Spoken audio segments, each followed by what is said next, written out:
Je vous transmets rapidement les nouvelles de la guerre Iran-Israël. Ici Jérusalem, Israël. On aperçoit de la fumée blanche s'élever après l'attaque de missiles iraniens. Ici, Bagdad, en Irak. Les milices pro-iraniennes cherchent sans cesse à entrer dans l'ambassade américaine. La police irakienne réplique avec des gaz lacrymogènes.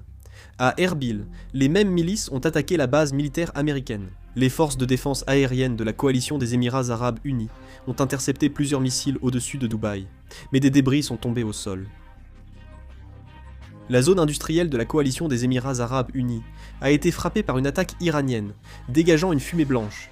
À Doha, au Qatar, des missiles iraniens ont provoqué au moins 4 explosions dans le ciel. Nous sommes à l'aéroport de Doha, où un incendie s'est déclenché après une attaque iranienne. À Oman, un projectile non identifié a touché un port commercial à 2 reprises.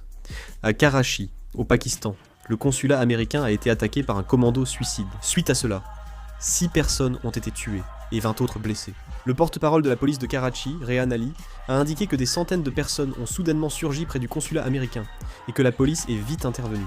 Les vidéos publiées sur les réseaux sociaux laissent penser que la manifestation répondait à l'attaque de l'Iran par les États-Unis et Israël.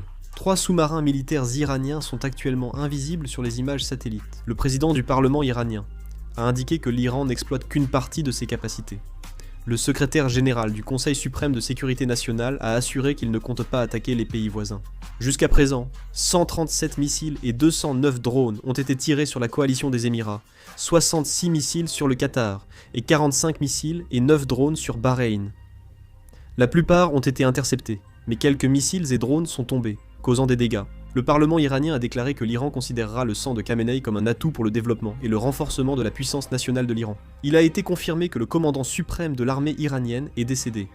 Le commandant suprême de l'armée iranienne, Abdolrahim Moussavi, est mort le premier jour lors d'une attaque des forces israéliennes. Le ministre de la Défense israélien a annoncé avoir éliminé le guide suprême Khamenei lors de la première frappe aérienne. L'Irak a décrété 3 jours de deuil après la mort de Khamenei. Le porte-parole du gouvernement, Bassem al-Awaidi, a exprimé dans une déclaration sa profonde tristesse et a présenté ses condoléances au peuple iranien ainsi qu'aux musulmans du monde entier, en précisant que le guide suprême Khamenei a été assassiné lors d'un acte d'agression flagrant. Le président Trump a déclaré que il a affirmé que si l'Iran poursuit ses attaques contre les pays du Golfe ou Israël, les États-Unis riposteront avec une puissance inégalée. L'ambassade des États-Unis en Jordanie a lancé une alerte et exhorté à rester à l'abri.